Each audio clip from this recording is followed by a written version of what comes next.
We look at different marketing research design. We're going to look at 3 different types of research design. We're going to look at these in a little bit more in depth. The first type is exploratory design, second type is descriptive design, and the third type is going to be causal. First, we look at exploratory research.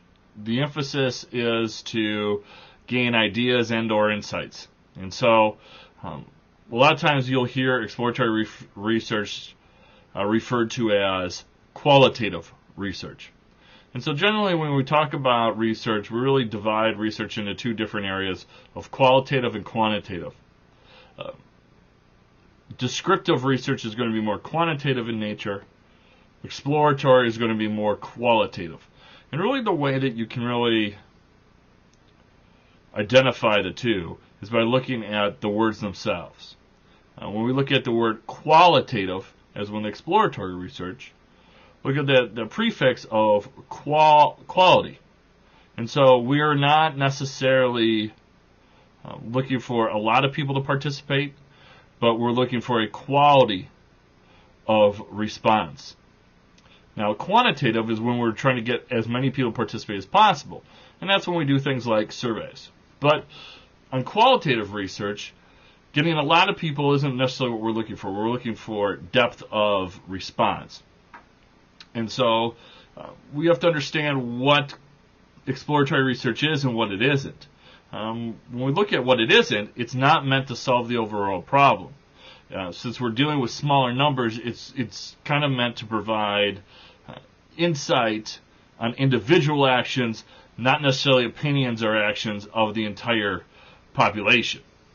Now, because of that, it's going to involve a relatively small group of people that we are going to be researching, and that creates another situation that it's hard for us to get a sample size that is representative of the entire population, since we're dealing with such a small group of people. And so when we look at the different types of exploratory research, you could do a literature search and really identify everything that's been researched on the specific topic. After you might do a literature search, you might do what we call a depth interview. And what a depth interview is going to be is you actually going out as the researcher and interviewing people who have written or researched on this topic, just to pick their brain a little bit to get more in-depth information. One of the most commonly used terms in exploratory research is the idea of focus groups, and sometimes overused and misused.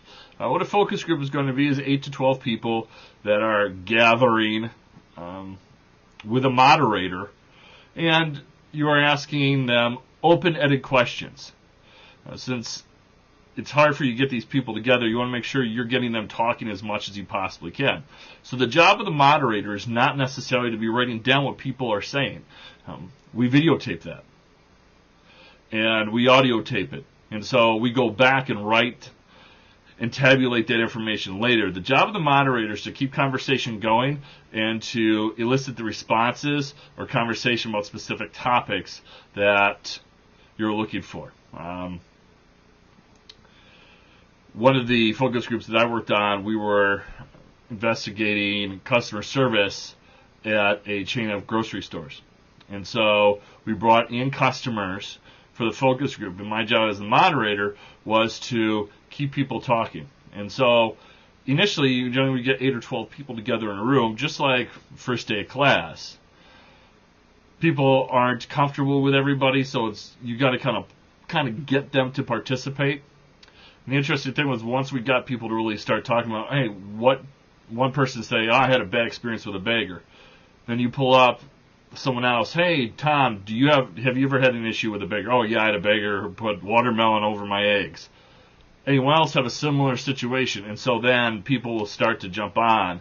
And my job as the moderator was not worried about what people were saying, but to get them to interact with each other and get them to really get to the heart of the matter of what we were trying to find out. Another way you can look, another tool used in exploratory research is case analysis. And this is looking at maybe similar problems that other companies and how did they solve those problems, and looking at it from that angle. Benchmarking, maybe you want to compare yourself to the industry leader, and so you might compare yourself to your competitor. How will you meet their specific standards? And so you look at, here are our benchmarks, there's something we're going to shoot for, this is where we're currently at, where are our gaps or our deficiencies. And then the idea of ethnography. Now that is almost kind of where we get into this idea of anthropology or cultural studies in marketing. And what that does is allows us to observe people in their regular environment. How are they interacting with the product or service? Think about children's toys. It's hard to do market research on children's toys, especially if you're dealing with infants, because they don't talk. And so the way that we research that is really we fill a room full of toys and we see which toys the children are going to go to, which toys are they spending more time with, what parts of the toys do we feel that they're responding to. And so that is completely an observation mode where we're just watching people interact with them.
Welcome to the video lecture series 3, 2, 1. Welcome to the video lecture series on marketing research. In this session, we will talk about exploratory research.